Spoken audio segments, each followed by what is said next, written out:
lot of times people are coming into wood piles. Have you got a close up on that kind of a? And they're not sure if they got wet or dry wood. I mean, the experienced guys, they know, they can tell because of when they cut it. They know whether or not it's dry or seasoned. And so the for the layman, I guess, who's inexperienced, and this here is a pile that was cut. It should have been cut long enough to be dry, but where it was cut, if you'll take a look at the canopy, it didn't get a lot of sunlight, and this was a lot worse than this. To the layman, if they look at the edges of the wood, they might think the wood is dry, right? If you're to take a look at the end of the butt in the pile. But when you cut into the pile,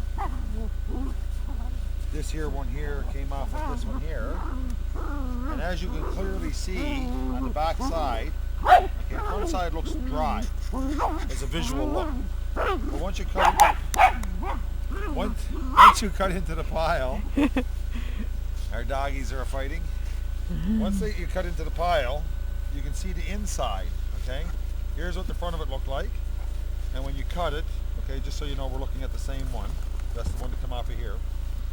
And so this is what it looked like in the pile, but when we cut it, and so you can see the ring of water, a somewhat dry area, and a frozen spot. And on this one here that we cut off of, it's fairly dry throughout, about 60% dry, still lots of water in it, but the outer ring is frozen. So if you're cutting into wood and you're inexperienced and you don't know what you're looking at exactly, this is a pretty good indicator that your wood is still very wet, okay?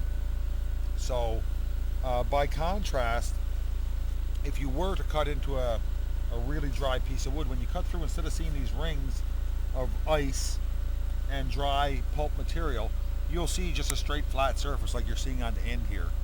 And it'll look very much like this.